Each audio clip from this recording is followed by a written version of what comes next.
What the? Yeah, look at that. I got, was it 4 RPs? 3 RPs? Oh shit. Oops. Full 3D printed scale model of the reef. Yeah. I felt bad for you guys. You only had a half a reef. Yeah. So let's get a full reef. That's good. Oh, we got that algae steel in here. Algae steel. There you go. God, what? Awesome Man, stuff. this is wow. And we got some 3D printed fidget spinners too. These things are sick. Engineered branded. Yeah. These are awesome. Thank you so much. Clint, you're a god. Thank you for joining us. Thank you for having me. We're so excited to have you here. Excited to be here. I remember like when we started this, we were like, all right, eventually we got get like Clint in here. So now he's here. I've watched quite a few of your shows, and I feel like I've made a few surprise appearances verbally, and I've even made a drawing that's been pretty good that I saw that I laughed and found hilarious. People sending me pictures and cuts of it. So.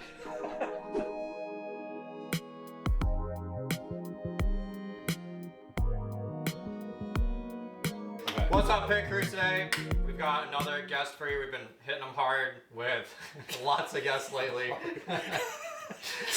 Today we have an awesome guest for us. Long time in first, head mentor for FRC 2337, the Engineers from Grand Blanc, your 2025 Fimstein finalist, Clint Bolinger. Welcome, Clint. Thank you for coming. Thank you for us for joining. Thank you for the awesome 3D printed gift and fidget spinners. Yeah. These things are sick. You're welcome. Thanks for having me. Awesome. So, if you wouldn't mind, let's roll all the way back to your first season in first. How did you get started with robotics? How did you get started with the Engineers? Where are you? Yeah, so, let's go way back. Actually, I'm an alumni from First. I actually did First in high school. Yeah.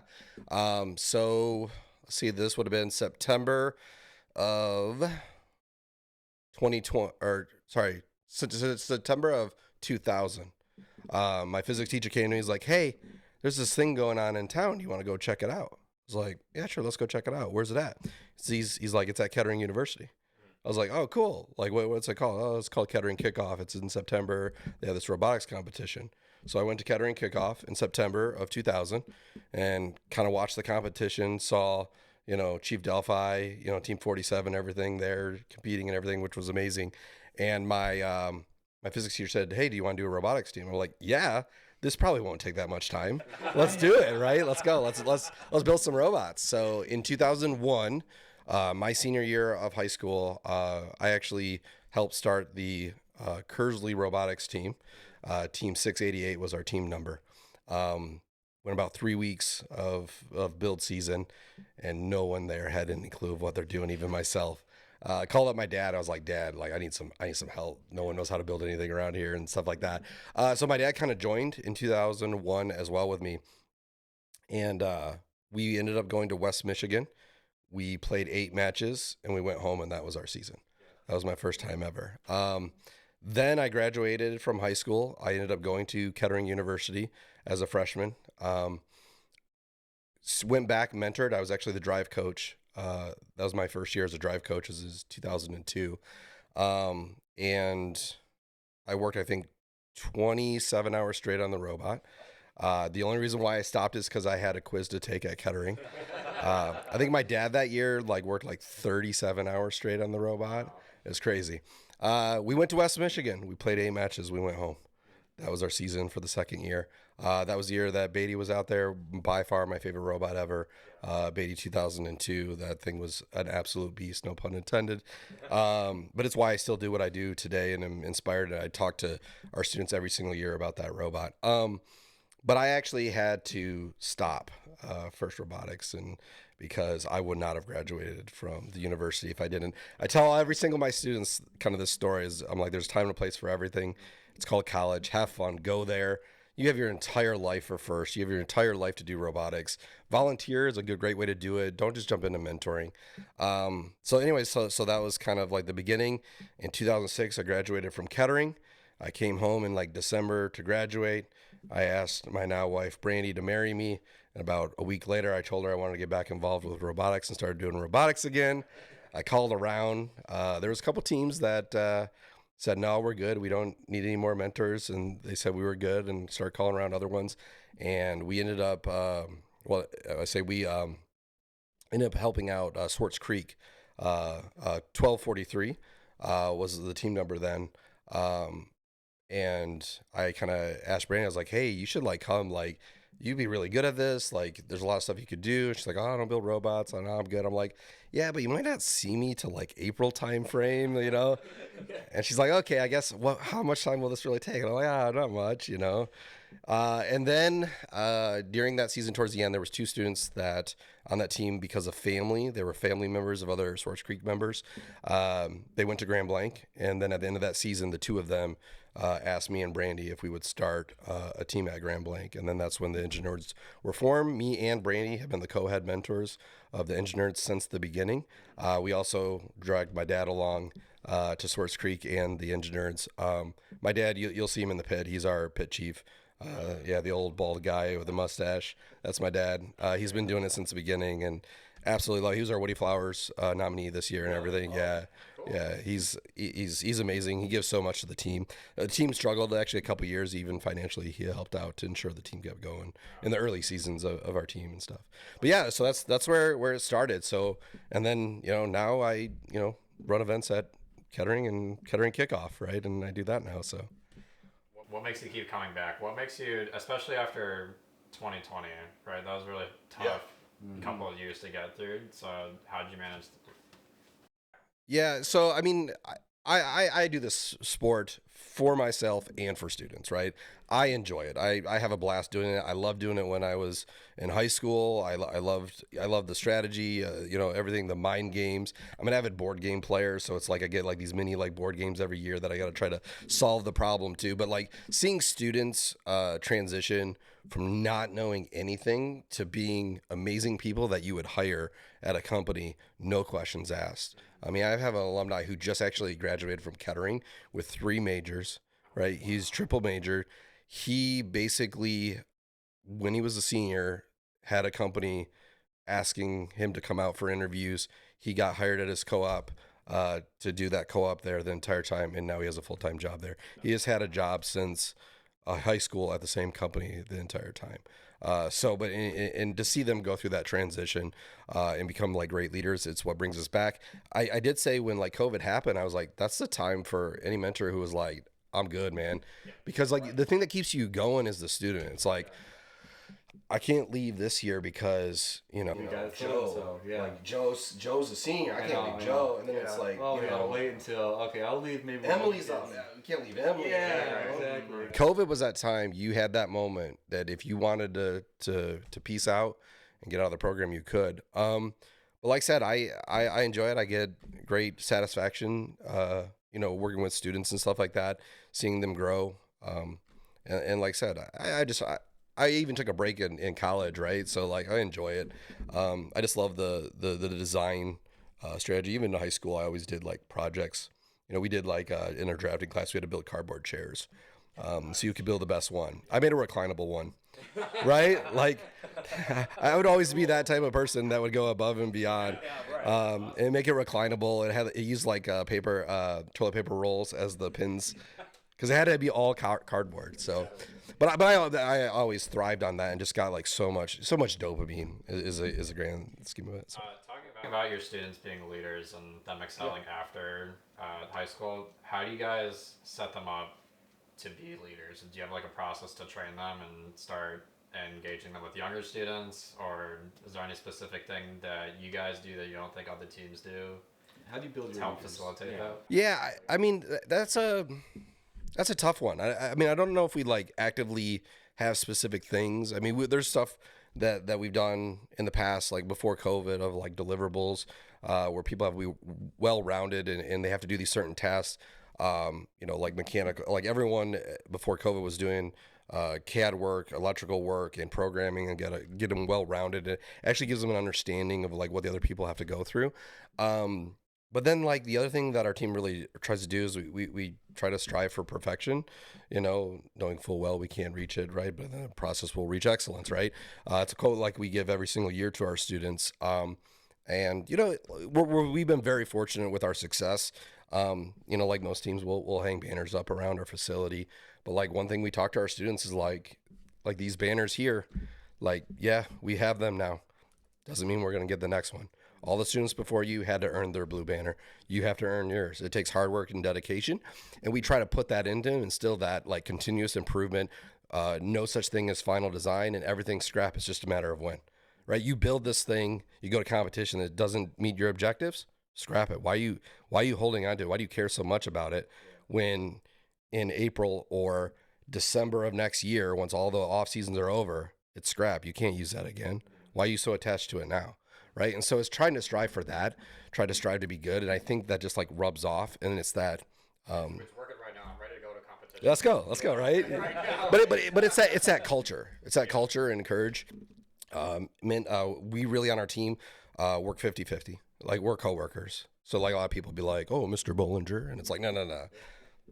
Call me Clint, call me Clinton, whatever you want to call me. Like we're coworkers. When you work with your boss, you don't call your boss by their formal name. We're coworkers. We are in the same goal. That same goal is to win a blue banner and go to an event and to be successful. And it isn't all about blue banners, but like that is obviously a goal for us. We look the one that we like to go after the most, honestly, is states. Like we sometimes will even strategize of how do we win states more than how do we win Einstein.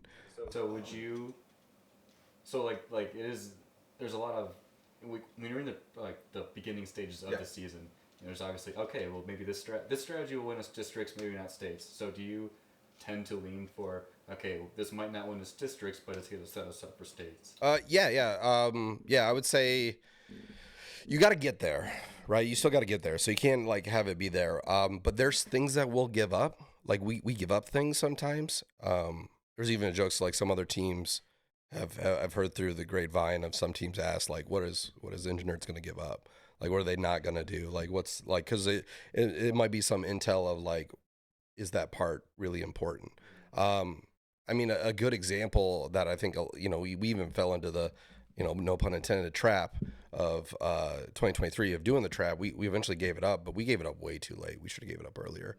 And I think we would have had a more successful season than we did have. So anyways, there's stuff that we give up because we know by states. I think 2018 would be a good example. We didn't have a buddy climber to like lift others because we were like, at states, you don't need that. At states, 2 people can get up and hook on and you're fine. You don't need to have a buddy climber. And we were fortunate. I think we took first in our division or whatever, or maybe second or something. I forget what it was that season, but we were very successful at states. And we didn't have a buddy climber. We didn't need it for that. So it's like asking that question, like what at states, there's certain levels of that's not going to be a thing you need to do for your partners. And then others' mentality is like, we're going to always do everything for everyone. And we're going to say, no, you don't need to do that because I can do everything. We really try to play into alliances that complete the alliance and work as an alliance. We're okay with using our partners, but we're trying to be strategic about picking those partners for different things. Right. So it's like when the season starts, what strategy do the Engineers tend to go to first? Is it let's try to just pick one thing and be really good at that? Or is it, let's see kind of, can we do everything? Or do you mostly just tend to? So the way that we go about doing it, we have a presentation that me and Brandy have given. We call it Strategy Dictates Design. We have given it out actually in 2012 this was the first year we didn't do it. We used to do a workshop at Kettering where we would do this like long presentation of our Strategy Dictates Design. And it kind of talks about, we go over old robots. We talk about Beatty from 2002. We talk about 469 from 2010. We talk about those robots as like, and the key to it is you have to determine what you need to do before you determine how you're going to do it, right? You need to know the what before you know the how. The how doesn't matter, right? It doesn't matter how you're going to achieve that. It's like, we have to do that. That is the what. And in 2002, Beatty understand what the what was, which was control every goal and we win. And a lot of people like thought more of like, well, it's impossible. It's impossible. You can't do it. You can't control both goals or all goals. We can only control 2. No, they said that is what we're going to do. That's the thing we're going to solve. And you have that in engineering, right? Other stuff, where people have to figure out a way to make stuff work. 469, they understood the what was like, the what was how do we loop this so that we don't even have to put it back in the goal and we cycle it back through again. And people would go and think that their robot was totally illegal and not capable. But all of those examples are examples of what's. They understood the what and how to play the game. So we stress that. We don't pick our design or really start prototyping till like the next weekend. We spend probably 3 to 4 days talking about strategy. Talking in our method that we do, we use like Post-it notes. And we list all of the traits of like a robot, like what a robot can do. But it's not, it's specific, but not specific. Like, I don't know how to describe it. It's generic, but specific, right? And so a good example is with a ball is we won't say like shoot a ball or shoot a game piece. We'll say score, like score. We don't care how we're going to score. Because if you start saying you're going to shoot the game piece, then the mentality is like, how do we shoot that ball every time? How do we shoot that ball? Well, what if you're going to dunk it? What if you're going to lay it up or give it to someone else or pass it off? Like, all we care about is we're going to score that or we're going to obtain it. And I don't know how we're going to obtain it. We're going to pinch it. We're going to actively intake it. And so it tries to set that mind frame a little bit different and still kind of open. And then what we do is we organize them left to right, right? And we always ask our students, like, what's the number one priority of every robot, right? Move. If you don't move, the rest doesn't matter. I don't care how good your intake is. I don't care how good your shooter is. So we put move, and then we go left to right. Move, obtain, score, end game. Sometimes autonomouses will get moved out in front. For us, 2020, autonomous was absolutely huge for us. Like, our whole robot was designed around autonomous. And it wasn't like, once again, it's not how are we going to do this. The what was, we need to score 9 balls in autonomous. And the 9 balls wasn't our balls that we're going to get 9. We're going to take our partner's balls. We're going to take all 9 of them, and we're going to put them in that back hole. And we're going to make it where no one has an excuse to be center because no one else can put 9 in the back end we can. And that robot was very much a pinnacle of a we understood what we wanted to do that season. By far one of my favorite robots that we've ever done. And it's unfortunate the season ended. We got to go to 2 events, so that's good. But yeah, so that's kind of how the mindset, and so we set that up, and then we go home and we think about stuff, and we come back and have these hard discussions of like, yeah, this was over here, but like this here, when you get late in the game, it is the tiebreaker. It is the thing that's going to determine it. Good example this year would be algae. Like we felt that coral was still like so important because once again, it got you there, right? If you rank number 1, you could pick the next best algae bot, right? And everything was around coral for ranking. So even though we didn't do algae at all, like we literally like dropped it off and kind of gave it up for the most part, our strategy was we wanted to be one of the best coral robots out there in rank number 1. So we kind of go through that, and then eventually we start prototyping and testing, and then we try to figure out how we're gonna do it, right? And like we try to get like time frames of how fast we want to do or how many cycles and that kind of stuff. So, and we try to, we'll make big Excel sheets that say, like we jokingly say, like what beats what, when you take all the scores and max everything out, what beats what and how do you win? 2017 was a good example of that, where there was this fine line exactly of what wins. We do like points per second, like try to figure out the actions that are points per second, and then also return on investment. A good example of return on investment would be like 2017. The climb, the return on investment of how long it took you to climb and the amount of points you got, and the points per second, like everyone in the world should have had a climber, like everyone should, and not everyone did. And if you did the evaluation from a statistical point standpoint, it's clear as day that you should have climbed every single time in every single match.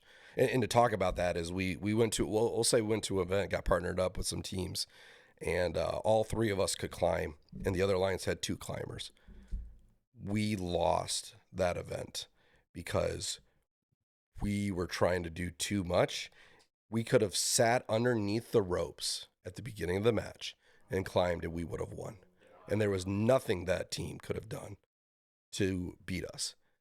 But we were blinded by all the other actions. And that event changed our mindset for the rest of the season. And that's where we really started to go down and be like, we're totally blinded by all these other fictitious things you need to do, and you don't need to do it if you know the score. I don't care about destroying people. I care about winning by 1 point. I want to win by 1. Not like I want to win by only 1, but like I'm okay with if it's a guarantee we win by 1, do these actions. Yes, please. Yes, please. That's how you got to your state strategy of 2 rotors, 4 kPa, 40 kPa. Yeah, absolutely. Yeah, it was interesting. That it came after our first event, like I said, with that losses, and I, next 2 weeks, scouters and everything could not stop listening. Like I just every time was going through the numbers and like, what are we missing? Like it's as simple as, 2 rotors, 40 kPa. You beat everything but 4 rotors, and that's even in limbs when you got bonuses for rotor points and then bonuses for kPa. And we were one of the few teams that could actually score 40 kPa in the state. Everyone had ignored the game pieces, but we were the ones that were like, that's the tiebreaker. Everyone else gets 40 rotors. What's the next thing that's going to win is going to be the points. And if you can do it all in auto, no one can stop you. You can get 40 more points. That's a whole nother rotor. So that was a very good example of that. It's kind of like algae for this year, where it's not touched as much in the districts. Okay. Yeah. And then, at the end, it was everything. Right. Because after the reefers filled, the only tiebreaker was that algae. Yeah. At states, I still think even at states, not everyone realized that. Not everyone understood the game. Yeah. Yeah. We were on your field for Aptive. Yeah. And I remember doing alliance selection. We were kind of like walking through all the different fields and watched like the first couple of picks on Aptive and like walked somewhere else. And then we came back and watched your last pick, and Brandy was down in the field, and I saw her jumping up and down for your last pick. Oh, yes. Steal. Absolutely. Absolute steal. They were like 10th on our list. 10th or greater. I kid you not. Actually, to this point, we considered declining some teams and picking them first. Yeah. That I'm not lying. Like we talked about which teams would be at number 1 and if we would decline them or not. And there was teams, no offense to other teams there's teams we would decline and would have picked them first. Yeah. Because we need algae. Not everyone maybe needs it as much as we do. We needed algae, but we can find other coral people. We can find other people that can do the coral. And when we got them at 24, oh my goodness. Like both me and Brandy were like, what are we missing? Like, what is everyone missing here? And then once we started playing with them, and we talked to them later that evening, we talked to them and we asked them questions. And they're like, have you ever scored from the other side into the barge? They're like, no. Yeah, they were like, we were like, no. They were like, no. And there's like, I think we can. I was like, so all you got to do is like wherever you line up, just mirror it on the other side. So you use the line or something. Oh yeah, we just go up to the line, put our bumpers on it. I'm like, just do it on the backside. It's the same distance, everything, and it totally changed their game. They haven't gone to Worlds in a long time, or maybe if ever, and it totally changed their perspective of how to even use their robot. But absolute steal. Like those guys were awesome. They were great to work with. They wanted to strive and be better and all that kind of stuff, and was willing to kind of go and do a little bit of unknown things. Change some of their autons and tweak some stuff to kind of give us a better positions and stuff like that. But yeah, those guys were awesome. Absolute steal. And I think there's people that didn't even realize like what they were doing to them under their noses. Like that they were going over and literally stealing the algae from them, and everyone else thinks that they're fine and they're matching on coral, and the coral's the same at the 2 reefs. Yeah, and you lost. You lost. Oh yeah. Absolutely, that's a difference maker. Yeah, and I mean it's what calls the game. Yeah, those guys were awesome. Absolute blast to play with. We were ecstatic. That's some of the best feelings is when you make a pick list. Another one that we have. Yeah. Another one is Team 66 at 2011's Team 66 at Ann Arbor. They were 10th on our list. And we got them at 24. And we were just like, oh my gosh. Like I said, I love them and everything. The unfortunate thing for their robots, they weren't great at scoring. But we didn't want them for that. We wanted them for their intake and their ability to drop off the tubes and inner tubes and stuff. Everyone else were like, oh, they're not good at scoring, and we're like, fine, we don't need them for that. We need them for bringing game pieces, and so they were amazing. They would steal game pieces from other people's possessions both would grab on and tug of war, they would always win it. And we were like, yes. And then having them, they were another amazing team that just fell in and understood our strategy. We don't care where you rank. Rank doesn't matter. We care about what you do and attitude on the field and how you play. Rank doesn't matter to us. Okay, so the beginning of the season is very stressful for all coaches. How do you, as a lead co-coach, kind of manage that? So the season starts. What are kind of the things you're trying to keep track of? Like a competition. So during the build season, I'm considered the lead robot mentor, right? I guess at the end of the day, final decisions on anything. Our team, we don't vote. We look for consensus. So we don't vote on what mechanism works and stuff. You get tribal mentality. And the whole time, then the other students and people are like, I told you that wouldn't work. Should have went for, choice A or choice B or whatever. That didn't win. So we don't do that. We look for consensus. We look for our students and everyone on the team to be like, it's not what I want to go for, but moving forward, I can support this and make sure that we try to strive to do well. So like trying to manage that towards the end of the season. And then at competitions, it's making sure that our drive team is ready to go, that we, that they have their systems checks. I put a lot of ownership on the students to have the robot ready. And then usually at the beginning of the season, the students are focused, my drive team is focused on the robot, and I'm focused on, let's say the next match, talking to the next team. And then we kind of come back, reconvene with the drive team and everything, of what the plan is and how it's going. Later on in the season, then those students, now that they know that the robot's like good, they'll do some pre-scouting and everything, talking to the next teams about how we're going to play the next match. We have like, standard or, vanilla ice cream, kind of strategies. We'll just say we're playing vanilla, which is like, we're going to do this. We're going to start there, go top to bottom, left to right, start at this station or whatever it may be. And so we kind of do that. And so we kind of get into these routines. I like habits. I like when we do the same thing every time. Doesn't matter. Let's check over. Let's do this sequence of things. And then it depends on the season. Some seasons we'll even have on our team, we call them engine ninjas. And they actually go ahead of our drive team matches, 2 or 3 matches ahead. And they'll check for the ability to have autonomous, what code set they're running. That was huge for us in 2020 because we needed to actually usually work with the other teams to change their autonomouses. And so we actually had like a little like order sheet. It was like written out of like what was the delays and when they start, and on the backside it had a template of autonomous for Java and C++, so that the students could like use to some teams wouldn't have autonomous at all. That was back before I think they had like the move off the line stuff, right? No, I guess they still had that.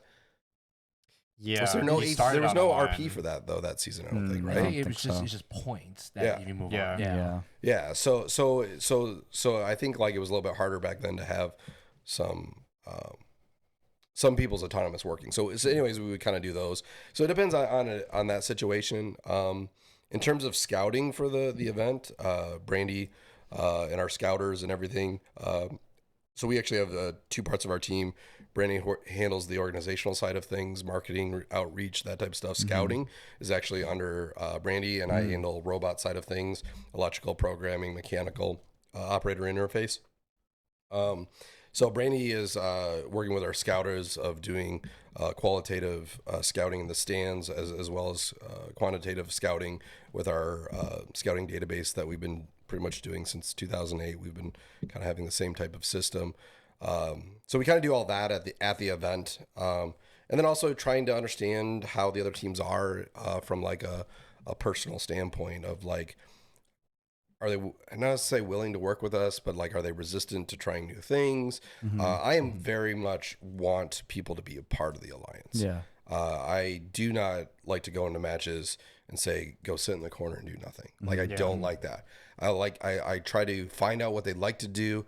And it might be like, oh, I've never done defense. Well, what's your feeling on it? You think you could do it? Or, like, let's have you try it. Like, are you willing to try it and see what it's like? And so I try to be, I don't say more uplifting in that sense, but I want them to be a part of it. But I am also like, there's sometimes people are like, coming over, oh, we just want to play Mad D. And it's like, listen, man, like this match, we don't need to play Mad D. Yeah. Right. Like we need to win this match, and we should win this match and be data driven and show them like our scouting database that we have a sheet for every single match.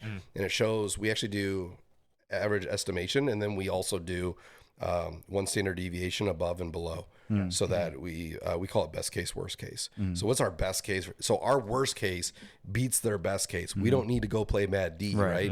We need to win this match and come out with 4 RP. That's what we need to do. I know, like, your guys' mechanism. Kettering, there was a team that they were playing tons of defense. Every match they went in, everyone played defense. And we really didn't want them to play defense because we were going to win, had a good chance to win the match. I was like, what can you guys do? And they're like, well, we can get, game pieces, but they have to be on the lollipops. I was like, well, we cannot touch the lollipops. What do you do with them? Well, we can put them into the processor. I'm like, you guys have never done that? That's great. Like, no, people tell us to go play D.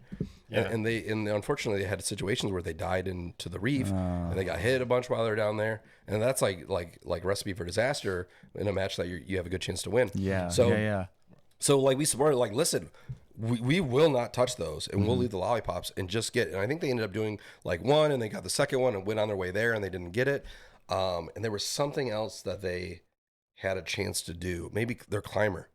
They never tried their climber. I was like, go 45 seconds, go climb. Yeah. Like just go. Like, try to get it to work. Yeah. And everyone else was trying to be like, well, you've been playing D. Let's just go play D again. Just go play D again. And so they kind of, and they're just good with that because they're like, oh, well, we're good at this. And then they don't really open themselves up to understanding that they could actually be doing this other stuff as well. And they kind of fall into that trope of like maybe their mechanism isn't as good as someone else's or as good as they hoped or whatever, and they kind of fall in, well, this is, I guess, what we do.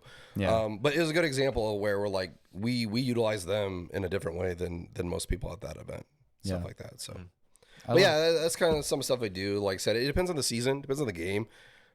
This game was pretty straightforward. There wasn't a lot of like catch people off guard and especially at first. Yeah, later on. Favorite game.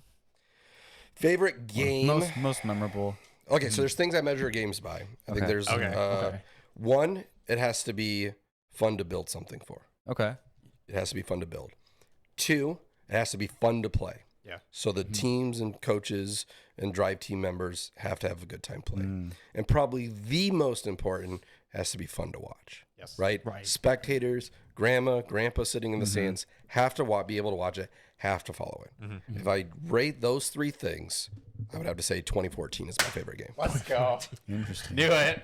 Same. It's like set me up. 2014, 2024. I haven't played 2005, but I would love to play Triple Play. I was that would on look my hiatus awesome. at that time. Triple Play is a good one. 2014 is my favorite game. I've tried to argue with these guys. Okay. No success. But what do you think about 2015? This is the real important question. Garbage. No! Worst game ever. What is this sport called?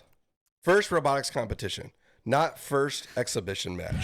All right. You didn't interact with your opponents at all. That's like, fair, I'm that's sorry. Like, I love this sport. I love interaction. There's almost a point where this game this year was like 2015 where you didn't interact with your opponents. Almost. With the Right? exception of the one defender. Going But like you literally did nothing against your opponents. Yeah. That's the thing. It was impossible. So when we go through that, let's go through the things.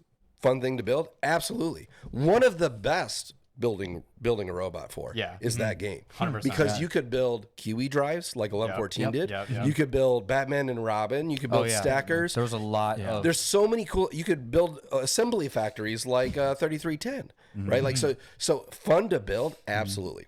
I don't know about fun to play. Pretty repetitive game. Yeah, I think I agree with you there. And it's kind of like, no offense to NASCAR fans, it's like NASCAR. You're always waiting for the crash. Right? That's what you're waiting for. Yeah.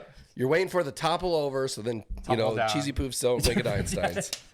right? Like but it's the thing. So when you and it's hard to watch, and you take all those other factors. That's why like 2014 is so good because there's one game piece per team, and to follow the game, it was so easy to follow that game for spectators. Grandma, ball goes in color. Yep. Oh, another one comes in, goes into color. Oh, if it goes over, it gets more points. Really good. Some of the best Einstein matches. The chess game going on for autonomous, and that was really cool and exciting. And they were doing some amazing things on Einstein. Some of my favorite Einsteins is actually 2014. And I'm sure even too with the driver's skill during that year. It's a pure driver's game. Well, and then it was also like you everyone had to play Mad D. You played offense and then you went to D and you play. It had this ebb and flow of how to do it. One of my favorite. This is one of my favorite stories. There's a current coach. Drive coach right now in the sport. He comes and talks to me all the time and stuff like that. And he says he remembers me from 2014. Oh yeah. Do you know who it is or something? Or No. Okay. So he came up to me like late. I forget if it was late in the season or another season. It's like, man, how do you do it? I was like, what do you mean? It's like, how did you know where we were going to load in the ball? How did you know? It's like, well, it's kind of pretty easy, actually. He's like, well, what do you mean? He's like, we were trying to double reverse, double flip, blah, blah, blah, do all these things, go over here. Every time you went exactly where we went. I was like, oh, just follow your human player. Yeah. He was like, what? I was like, yeah, your human player was like a little bouncing ball on the bottom of a song that you follow. And he would sit there and bounce. And then you would be like, left. And then he would go left. And I would tell my students, right, go right. Right. And he'd be over there because the human who was loading it. Yeah. It wasn't the robot. I didn't care where your robot was. I cared where your human was, and I followed your human the entire time. Yeah. And he's like, and he comes up and talks to me all the time about it. He's like, you totally changed my perspective of the job of the drive coach. The drive coach, yes, looks at the field, but there's so much more information you can get by looking at your opponents behind the glass, how they're reacting to their robot. If they have this kind of, even getting in their head, if they get frustrated about the move you just did, and you're in their head and messing with them, and they're getting frustrated. Right. Yep. There's plenty of plays that we've done in the past that people have gotten very frustrated and upset about it, we'll say. It's not even just them too. It's also like the field staff with the refs. You're watching the refs for sure. I don't know about like FTAs or whatnot, but the refs watching the counting pins and stuff. Oh yeah, I watch refs. Yep. I don't watch our drive team will stay there longer if you're not accounting. You know what I mean? But also I'll say the frustration if a ref doesn't start counting, we're on the opposite side of it, right? Yeah. So even calling out to try to call for the pin. But yeah, there's so much more and kind of like watching that kind of human. I mean, there's only one human to introduce, so you just had to follow that one person. So I like watching the drivers when we're playing defense specifically. You can tell how well you're doing based on how the other team is reacting. Yeah. But yeah.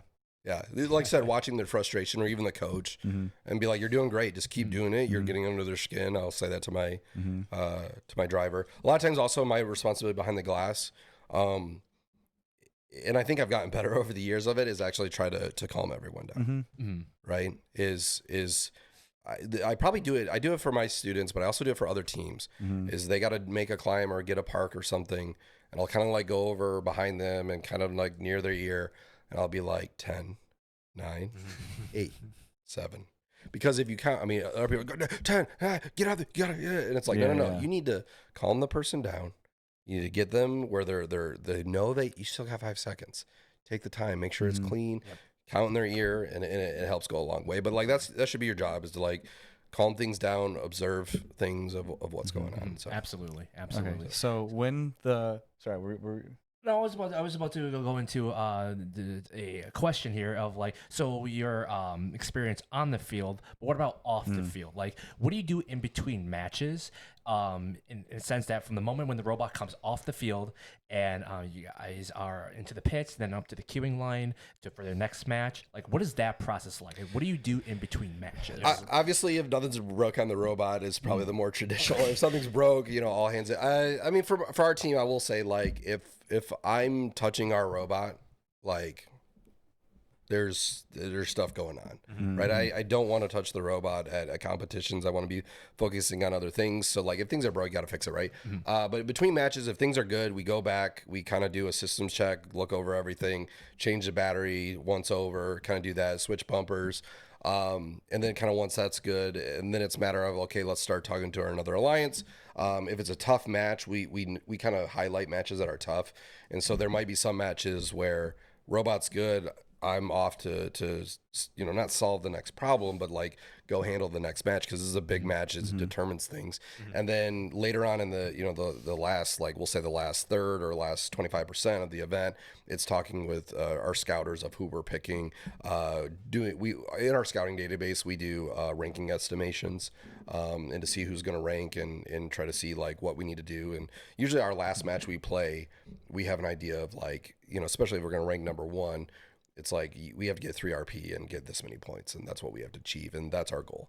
Like, I'm not to say like we're not gonna try to do more in that match, but like that is our goal and baseline. We have to hit that, and play it safer because it'll lock us into one. But we always do those types of calculations. So the last half is talking with our scouters of like what we want to try to achieve, and then meeting with your scouters, right? How long is typically your scout meeting typically last? Like if it's like for a qual match or even for playoffs, right? How long do those scouting meetings last? It's a tough one because it really depends. It depends, right? It depends on the event, like the level of the event, states versus non-states events.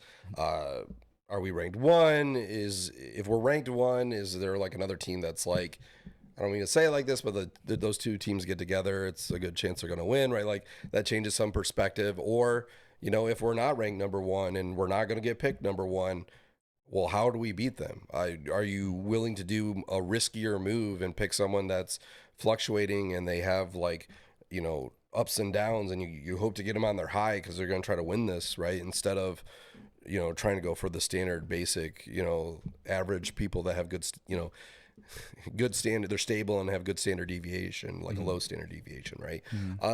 So I think it depends.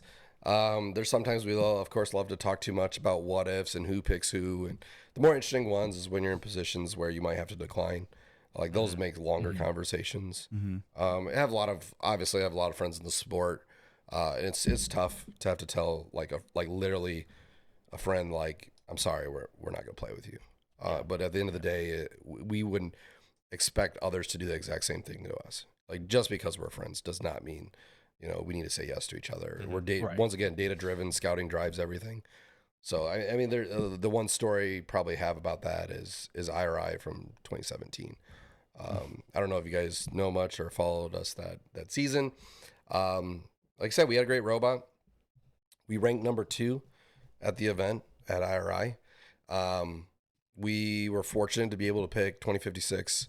2056 also came over and was like, hey, you sure you want to pick us? I'm like, yeah, we gotta pick you and stuff like that. And I still, at that time, we were kind of young, right? Can you refresh what happened for that event? So you were going to pick them and then they declined? No. They accepted. No, so this is, we talked beforehand. Yeah. And then, and they were kind of like, you sure you like, because I love Tyler and everything, but it was kind of like, you guys gotta pick us. Like, I was like, yeah, I will always pick you and make you say no. Absolutely. You are never gonna convince me not to pick you. We just got done talking about how much we love scorching the field. Oh yeah. Oh, we talk about that too, obviously, of what happens if people say no. I'll say we don't try to meddle too much of like getting in other people's way of doing it. But if it happens, but if there was a situation of like they want to pick us, be like you shouldn't pick us. You need to pick them 2 before us. I'm not saying we won't say yes. We're like, say we're out of the top 8 and we're not going to be a captain. You just go right to us. It's like hold on. Like you need to pick these other 2 so they don't get together and then pick us. There's maybe been it's rare, but anyways, so we'll never say that. So anyways, we picked them. They said yes. At IRI, you pick your backup partner too. Yeah. And so we went down the list, and it was like 340. I forget the other team. I'm sorry, the other team that we weren't with. So we kind of come back and we do our scouting and we do our numbers and run everything. Come to find out, us not being on the field is the best thing. All the finals we didn't go on the field. We were the captain. Yeah. and we sent everyone else out on the field and said, you guys are better at this game than we are. Statistically, you guys have a better chance to win. So like, go ahead. And they're like, Data driven. yeah, data driven. And so the way we say that is like, if we didn't take our scouters who worked the entire weekend scouting and collecting data, if we didn't trust them and do that, that means that what they do is not worth it. What they do is pointless if we don't listen to them, just so that our drivers can go out and drive, right? So like it totally like it changed. I think it changed a little bit of perspective that Tyler in 2056 had of us, and changed our opinion and realized like we're there. We want to win. Yeah. I mean, at the end of the day, it would have been great to walk home with a blue banner that someone else went and got for you and brought back because you're data driven and your scoutings told you what to do to win, right? But like we got knocked out. Like I think it was the semis or something. We got knocked out. We didn't make it to the finals, but we still live by like we think it was the right decision for us to do in that competition. But that's the truth. Is like we're gonna put whoever's best out there to try to win this match, and it might not be us. We might be fortunate and get lucky to be in there, right? We hope we're not lucky. We're hopeful that we got there for a reason, but if the data tells us otherwise, we're going to try to trust that data. It goes a long way. Like if we ended up winning, like then we made the right decision. It's a tough one because if we don't win, it's like, could we have done something different, or could we went out there and actually did better than our partners? But I think the thing we always rest on was the whole idea is if we don't listen to our scouters, then why are our scouters there? Yeah. Why do we even have scouters if we don't trust them and don't listen to them? Just because our drive team wants to go drive? Like, and we've also been in situation with the other thing is we're trying to talk captains out, and sorry to say, it's usually at champs. Try to talk captains to sitting out because they're probably not the best compared to the rest of it. And it's a hard conversation. There's a lot of them.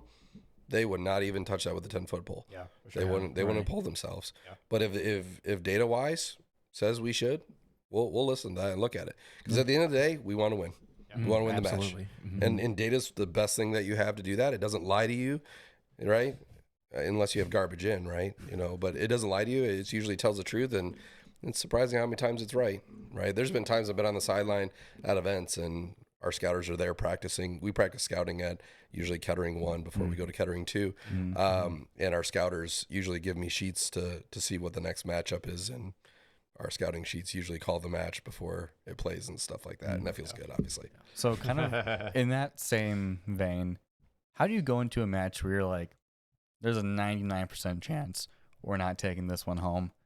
How do you manage that going into the match? How do you keep your drivers kind of upbeat, or you're going into a match that looks tough? I think we're just realistic about it. It's like you're going to lose some. You can't win them all. You're going to lose them. This might be the one we lost. For us this year, Kettering 2, we went against 5660, 1506, and 7211. Yep. It was our only loss that we had at the event. And we almost won it. We went into that as like, this is going to be a tough match. We got to make sure we dot our I's, cross our T's. We got to stay on top of it. I don't think we tried to that one. I don't think we threw it fully out because we realized that this game has a little bit of a depreciation. Is like, yes, all of them score level 4s, level 4s, level 4s. Great. We score all the level 4s. We're going to score the same ones. So you're not going to get 12 level 4s times 3. That's not how this math data works for this competition, right? So just try to be realistic with our drive team of where we're at and where we're going. We're going to try to get out of here. We're going to try to get to RP. We're going to try to secure that, and we might focus more on making sure we have the level 5s on 3. Do the processor. If the other person doesn't do the processor, we'll do it for them. Optimistic but realistic. Yeah, I mean, to be unrealistic about the match is not good to anyone. It's not good to your drive team. Like, yeah, we got this, man. We're gonna go out there and we're gonna, and even in finals, like matches, like elimination matches or playoffs, is like being real about where your alliance is, right? Is we have to beat them. We have to get one up on them. That's our only way we're gonna win. I'll say quotes of like, you only have to win the last match you play, right? This may be our last match we play. We have to win this if we don't want to. This is the one we have to win, right? And so sometimes even having those kind of huddles and talk to the alliances and get everyone on the same page. I have like some stuff I do behind the glass. I usually try to walk through, give everyone fist bumps, try to encourage them all, try to calm down the other drivers, the other teams, be like, do what you can constantly been doing and kind of have that different approach, make sure I talk to everyone and then, kind of give a thumbs up. So, but like I said, I'm a procedural person. There's things that I like to do, and I do, and I probably have some weird quirks that people might not notice that I do on the field. You have superstitions? We do. Lucky hat?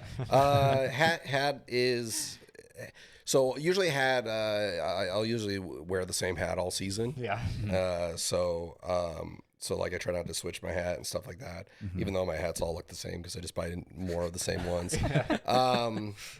So the weird one, like part of me, like, I don't know. Well, I don't know if I want to say it, but anyways, I wipe my feet before going on the field. Like before every time I walk on the field, I wipe my feet. Okay. People might not recognize it or think I trip or something. People are like, you okay? You fall? I was like, nah. Most of that, I started it because of making sure the green lights were on.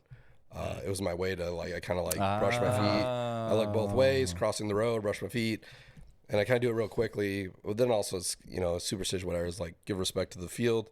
Right. I was about to say, like, a lot of soccer players in Europe will like kind of do the same thing. Not like obviously it's all grass, but like they'll like touch the field or something before they actually step onto the pitch. Yeah. Yeah. So it's kind of that of but the original thing started with like looking to make sure the green lights were on. Yeah. To make sure I didn't just like run out on the field and like take that moment before walking on there. So you'll probably see me do it, or you'll notice it. You'll notice it more now. Or I won't do it once because I'll run on the field and you guys will be like, oh my gosh, and then be like, that's why I lost the match. No, I'm just kidding. Knock on wood. We do that. Our students they say something. We're like, what? And it's like, come on, and you hear our whole tables at the restaurant, everyone knocking on wood and stuff like that. There'll be matches where we're like qual matches where we're alliance with two other heavy hitters, and we're like, oh, like this is gonna be a good match, and then but no one says it, and then someone in the stand says, oh, we're so good to win this match, and you can just hear everyone go, Another one that we have is actually, so Dean Kamen, he can't sign our robot. Really? Not lying. 2009. It's our season we don't like to talk about too much. Okay. It's the only time we didn't make it to Worlds. We've been fortunate to make Worlds every other year, but 2009 we didn't. We were at Lansing in 2009, and Dean Kamen was walking through the pits, and he signed our robot. After he signed our robot was down for about 4 or 5 hours. Oh, no. An electrical issue. We still have that frame member signed by him sitting in our wood shop as a thing of like, you don't touch that. If you touch that, you don't touch robot parts that go on. Like we even had like a student, we heard like Dean Kamen was coming, and we had a student that their job was to take one for block off Dean from him. Yeah, to like you can get your shirt signed or whatever, but like you aren't going to be around the robot and stuff if you have that sign. It's this like superstition thing. I don't really believe it, but and then one student like Dean came and was like kind of making this like, don't make me have to jump in front to like no, and then signs his arm, right? So, but and we like I said, still have that piece hanging in our wood shop, and we kind of have a representation. But incredible. Yeah. I don't know if any other superstitions.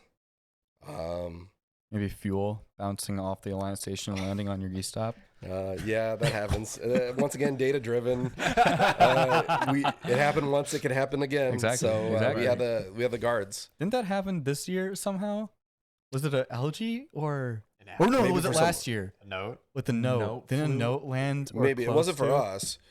I think it happened to someone else. Oh right. Was it like 3005 or something? Oh maybe. I remember talking to someone about it. I talked about we made guards.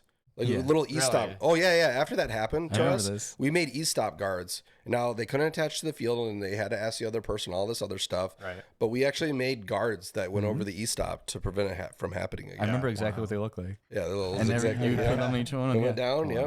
Yeah. This year, so we do like some weird stuff. This year we had like little sticks with we had pointer sticks. Yeah. And we would put them for our robot, we loaded the same spot every time. So we would actually go to our opponent's load our partners. I remember this. And we point to be like, if we come over, these are the only 2 holes you put it in. You don't like, we might not be in position yet. We're going to slide over at the last second. Just have it in there and like let go. Yeah. And I remember another team was like we started loading the robot. I was like, how do you load our robot so well? Our human player doesn't load. He's like, what do you do? He's like, I just let go. It's like, what? He's like, yeah, I just let go and it slides down. Everyone else, like the human player kept like loading it by throwing it in. But yeah, we do the little pointers and stuff like that. Probably my favorite like accessory for the driver station is the GoPros on a stick.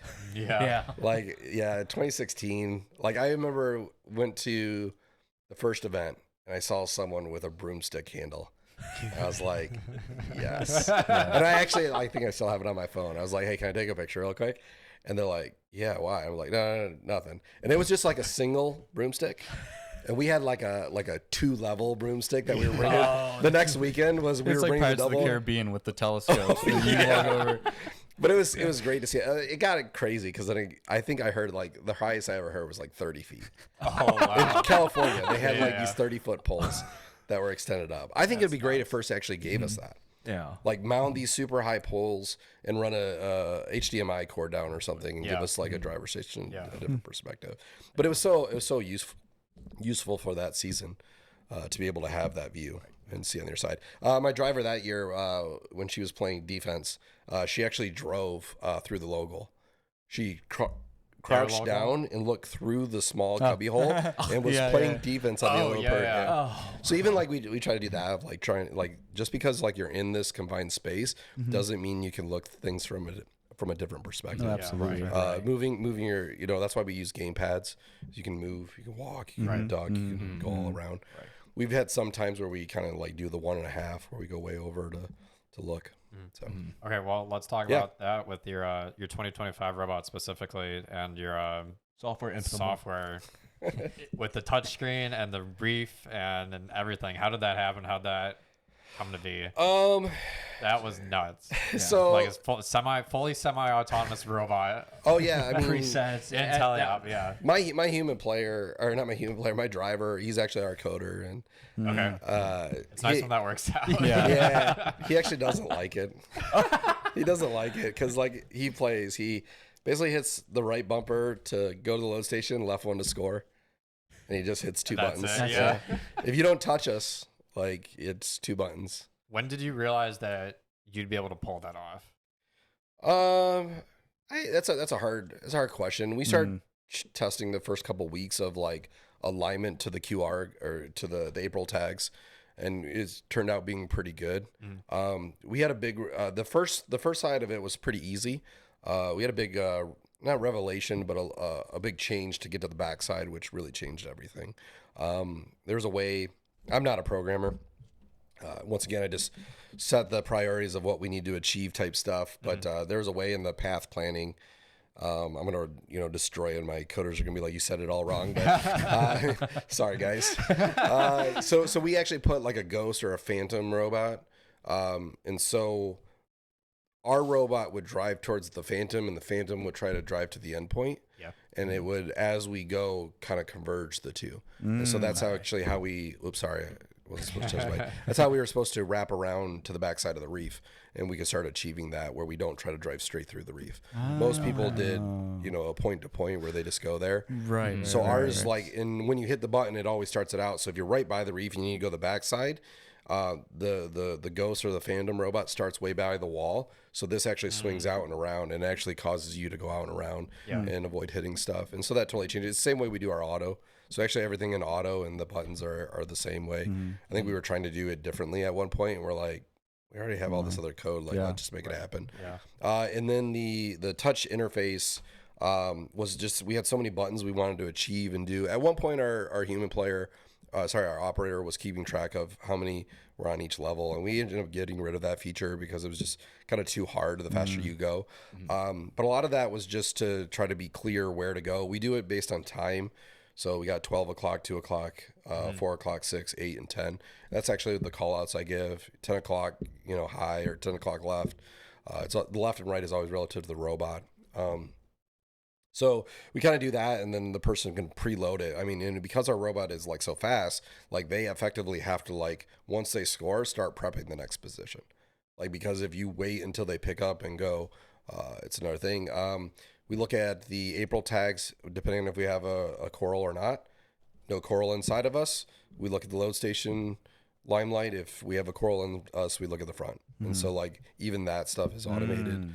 Interesting. And like I don't mean to say it, but like, you really can't leave us alone to like give us the reef by ourselves, because we'll destroy it. But even if you have a defender come over, I mean, spin off as soon as you have opening, hit the button, it takes off. Yeah. And it's gone. And like, he just has to get off the one spin. We would jukes people of what station to go to as well. We have a center, like a virtual line. It's actually if you look at like the 6 o'clock position on the reef, it's the right side of it is our center line. So we set a priority of load station, like left is our priority depending on where we want to be, and right is our secondary. Once you cross that line, which is not centered, but it's slightly off, it'll go to the right load station with the same button. So we don't even have to do that. And we usually set priority of like with the load station. We would typically, if we're more left, we would want the left load station outside, and then the other station would actually be to the inside. And the reason for that is because most likely on the other side, someone had priority outside. So if you both have to shift, you don't cross each other. You don't cross the streams, right? And so we had ways to configure that at the beginning of the match of where our priorities were. And we just kind of like hit the button. And that's how we could like lose people and go to the load station and it was already there. And if they went one way, it was too late. We already got against the wall. When we reach out, we go across a coral. And when we score, same thing. So if there's coral there, we just go over it. We never scored directly touching it. It also made it where we don't the robot stops when it wants to stop, not having the wall stop us or the reef. So we never touch it. Yeah. And we just come in very gentle and grab it and take off and stuff like that. And our funnel, a lot of iterations, a lot of designs to get the funnel working really, really well. The biggest change, probably, I forget if we did it after Kettering 2 or right before, is the funnel was on a one angle. We rotated down 10 degrees. That rotating at 10 degrees made a huge difference. It really is sometimes just that one little thing. Like I remember in Crescendo, we had a top and bottom roller shooter, and it was just the top and bottom were spinning at the same speed. So, and then we had these sushi rollers on it, and the difference was quite literally just moving one roller from one side to the other. Increased accuracy by like 70%. Wow. Yeah. Sometimes it really is just that one little thing. Our shooter that year was way overkill. We had 4 motors, top and one on top. Sorry. 4 motors. There was 2 on top, 2 on bottom, and we could control the speeds all independently. Oh my gosh! So we could actually add spin. We could actually curve it down, curve That's it up. what I wish that's we sick. did, because you just open the door for so many other possibilities. We eventually got to what we liked and we used it all the time. Right. But it made it so like what we built, like we didn't have to like keep swapping. Exactly. But that thing was a beast and was super heavy. That's awesome. It took up all our weight for our trap mechanism. Oh wow. Hindsight.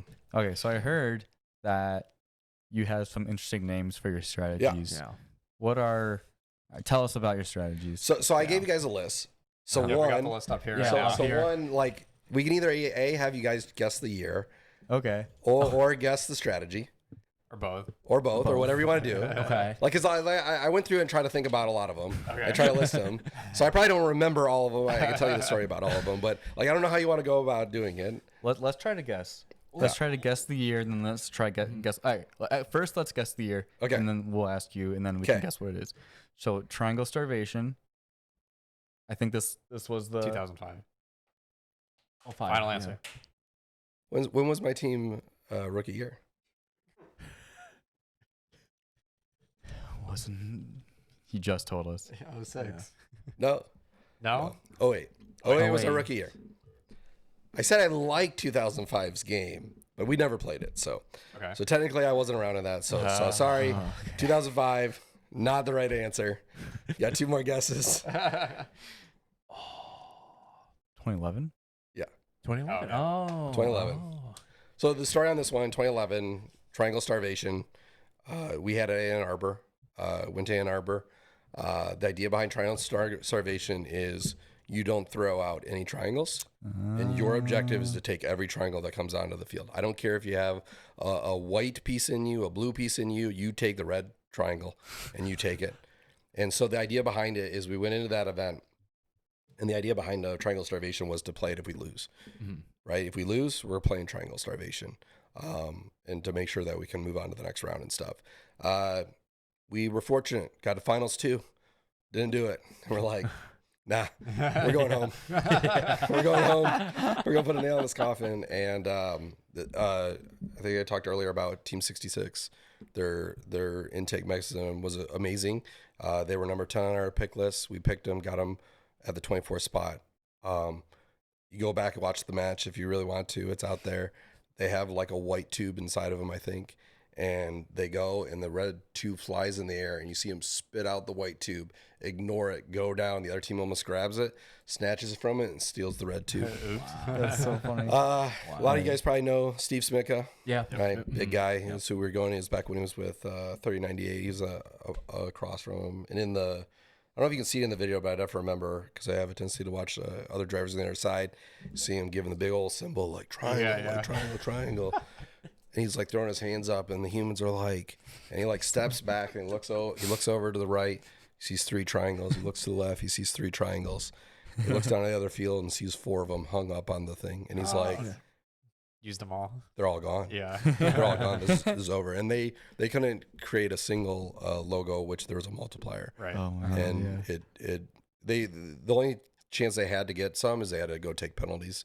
They had to go into a protected zone where one was sitting and stuff like that. Yeah. That's so But smart. like it was, and then like I remember after, like I was super amped that it worked effectively. And have this one of our mentors who doesn't really go to events often, but he loves watching and everything. And he was up in like the mezzanine behind me, and like I turned around, looked up, and he was like, kind of gave this like, that's pretty good, dude. There you go, Charlie. All all right. Let's think of What is bloop bloop?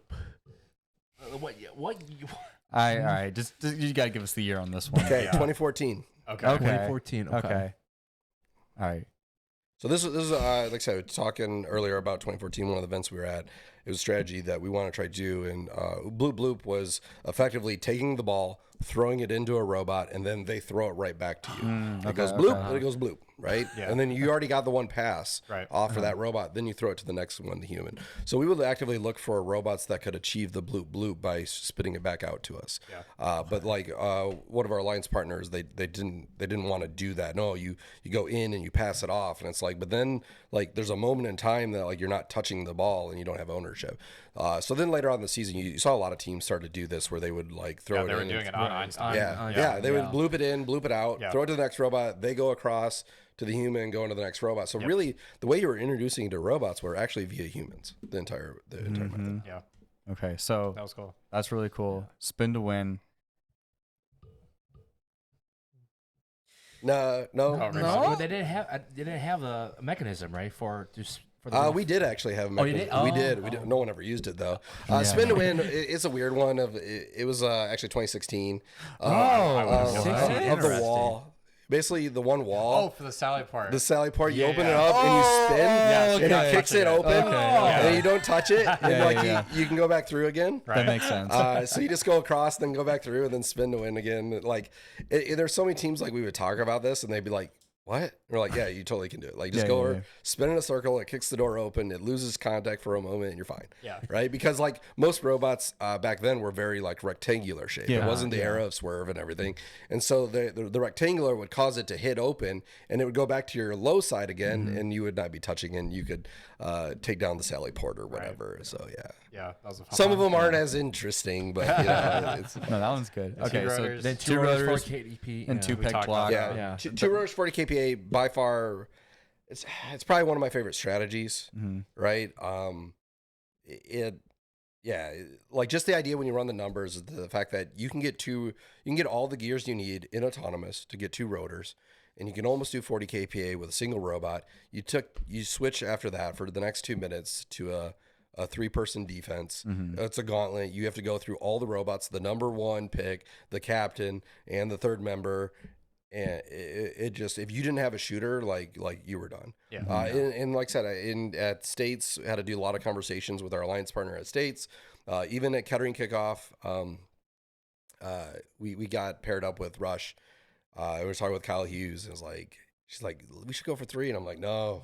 You really need to. This is the way you do it. And then we started doing it. It's like, oh my gosh, it just like wins. And it's like, yes, it's a math problem, right? Yeah. It's math. Two peg block, I think, is my favorite though. Probably Yeah. because it's the most like memorable to me.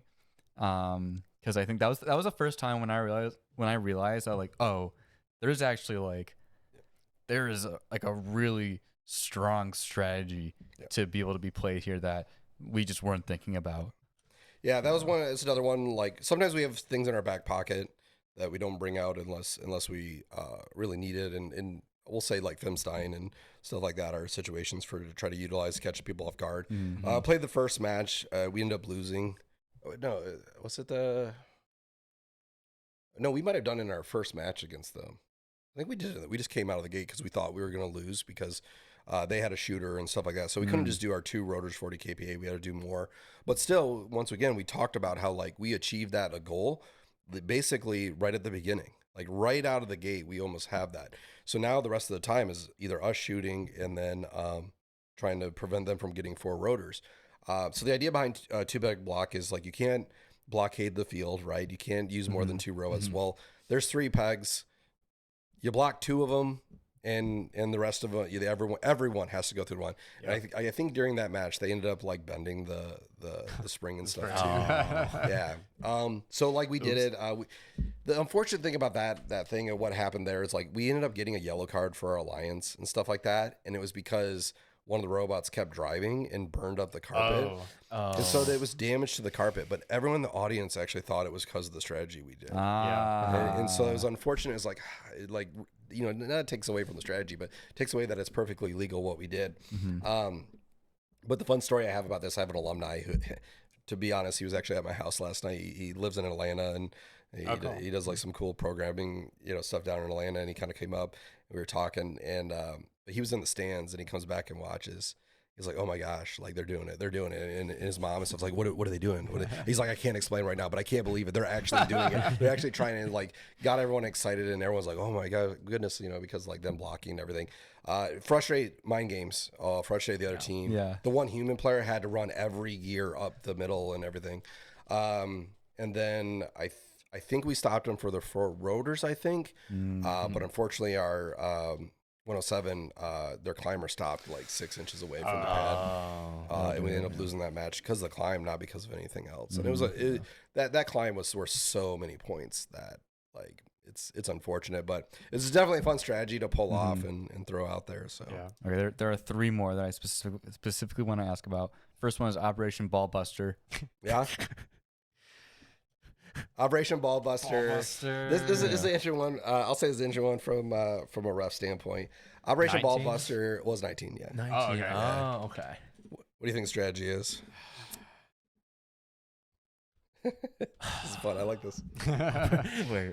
Turn around. Okay, I'm the well, interviewer. all the balls were a safe zone, so So effectively, our robot could intake a ball without an intake. okay. Right? So Operation Ballbuster was to go down to the other end, intake one of their balls. In the process of playing the game to intake a ball, you would break up all their other balls, and they would go all over. And So you drive into it and then.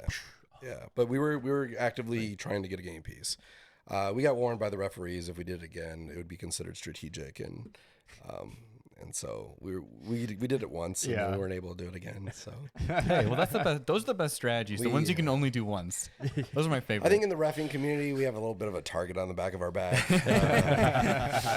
There's things we jokingly say, like there's things that we probably can't do because people would consider it strategic, and other teams could probably do it, and it's not strategic. There's an event that happened at St. Joe's in 2020. Go, you figure out the match. Where we got blamed for, we got like 7 tech files and stuff. Oh, wow. Yeah. Wow. Anyways, it was a tough match. But yeah, that's all it was. We came up with this strategy like early on of like, yes, it makes it more difficult, but we could actively be doing it to get a ball, right? Like it's acceptable to do that. So we felt that like, yes, it's skirting the line, it's gray, but we were trying to do another task. It's just in that moment, it's probably going to break up all the other things and make it difficult for them. So. Yeah. All right, Which it was. Those balls were super inflated, and they ran everywhere as soon as you touched it. Yeah. Okay, so this next one, Order 66. You've told us this before, so we know that it is 2020, right? Remind us what Order 66 really is. So I'm a huge Star Wars fan, Yeah. right? I have a board game table at home where I have a giant Imperial logo on my board game table. I have Imperial logos on my backpacks and stuff like that. That's awesome. So I love Star Wars. So Order 66, that theme that year also was Star Wars. So in the Star Wars universe, it's when Emperor Palpatine ordered the death of all the Jedi, right, and to kill all the Jedi and get rid of them all. So Order 66, actually in 2020, We actually have a mechanism. I actually have a video that I could share with you guys if you want to see it and stuff like that. Execute Order 66. Order 66 is where our robot sits behind the color wheel. We actually had a secondary mechanism that was actually a net. The net would start up and it would kick out to be legal size, but it would kind of go out of the arena a little bit. And then our partner, who usually our first pick, would be probably another good shooter. And then the idea is that they are at the load station, shoot into us, and then we shoot into the goal from behind the color wheel. So every single ball you score goes into our partner, into us, and into the goal. And then our third member picks up and sweeps up, and then they can come also dump into us because we had a floor intake that was exposed where they could dump into us and just keep the loop going. We had it. We took it to every 2 events we went to because it was 2020. But the hope was actually like Femstein or Worlds to actually pull it out. And actually, I just wanted that season so bad to say execute Order 66. That's what I wanted. I just wanted to say those words. And even in the video I actually say it in the video. I say execute Order 66. And then it shows. And we have our our robot and then our practice bot and our comp bot. And it kind of shows how the passing works and like scoring balls and everything. That's so cool. It's another one, like I said, I wish we were able to pull off. Yeah. Now, not to steal your thing. I think there's one that we like. I think you're gonna say that. I think we're thinking of the thing. Yeah, and plus I'm fat too, and I'm hungry. What is Operation Red Lobster? Cheddar Bay Red Biscuits. Lobster. What is that? So Operation Red Lobster actually was this year. Okay. Yeah, this year. Okay. Did you use it? We did not use it. Okay. It was for champs only. Operation Red Lobster, we had an algae mechanism that we would swap out for our entire coral mechanism. Really? Yeah, it was a big giant claw-looking thing. Oh my gosh. I have videos. I'll have to see if I can share any with you guys. Please. We have a full auton that does 2 into the barge. It does a coral, an auto, and then takes 2. So I think it takes 1 in the barge and then picks up the second one ready to go. But we turn over to a fully algae robot. Wow. That's sick. That is so cool. And I had no idea. Cheddar Bay biscuits. I like food too. So, who doesn't like Cheddar Bay biscuits? It's kind of like inverse, like cheesecake, right? We made our own stuff. Who doesn't like Cheddar Bay biscuits? But yeah, we said Red Lobster because our team colors red and black and everything, and so it looked like a giant like Red Lobster claw. Yeah. So we didn't do it. We had it. It was a little bit if we got in a situation where. You never know what happens at champs. Everything's scrapped, just a matter of when. And so if that other mechanism's not doing it for us, we have a bad schedule, whatever, we get it picked up by another partner, and it's like, you want an algae bot? We'll switch over. We'll be full algae the whole time. That's sick. The way we ended up doing it at champs, we were still probably the best coral robot on the alliance, so it's really hard to part from that. But we were ready to. I mean, if 118 wanted to pick us in our division and have us be a algae bot the rest of the competition, yes sir, captain, my captain, let's go. Yeah. Well, I think that's one of the reasons why we all love the engineers. Yeah. Any chance you might pull this off at an off season? We actually talked about doing our practice spots. Okay. So actually, we actually talked about coming in with both robots. Is have the big robot and the practice spot be Cheddar Bay biscuits. And have it. Like I said, we actually the funny thing is after Worlds we've done a couple demos and we actually demo with that on it instead. Oh, cool. It's a better mechanism to have like kids catch balls. Than this like coral thing that would like slap them in the face and like break their nose. Yeah, can't do that anymore. Like it's so much better. So yeah, but yeah, like I said, it's anyways. That's what it was. Unfortunately, some of these things don't see the light of day. I think most of them have actually. Yeah, most of the other ones have. So, anyway, Sweet. Wow, That's awesome. Yeah. Should buy some Cheddar Bay biscuits. there you go. No, I'm hungry now. Okay. We know what's going on after the show. We're going to Red Lobster. Yeah. No, just kidding. All right. I think we were going for an hour and a half. Is that right? Yeah. Okay. Okay. Think we're good there. Anything else? Anything else you want to ask Clint today? I think we're ready for part 3. Part 3. Like I said, man, I love talking robots and everything like that. I love talking strategy. Love talking robots. Doesn't matter where it is. Anywhere I go, I talk to people and they start asking me questions about robots and all. It was awesome to have you on. It was thanks. awesome to get this side of you. And we look forward to having more guests, more drive coaches, more people that are so involved with First. This was awesome. So thank you, Pit Crew, for watching. I hope you guys enjoyed Clint today. Thank you so much for joining. Thank you for the gift. Gift's sick. It's gonna be a permanent thing somewhere. Sure. Part of our studio. Yeah. Jason's never gonna drop that fidget spinner. You create a monster. Remember to like and subscribe, ring the bell, follow us on Instagram, TikTok, Twitch. Make sure to get our merch on shop.pitpodcast.com, powered by Royal Shirtery. Thank you so much, Clint. Thank you so much. Thank you, Pit Clint. Crew. We'll see you at the competition. Ow, my kneecap!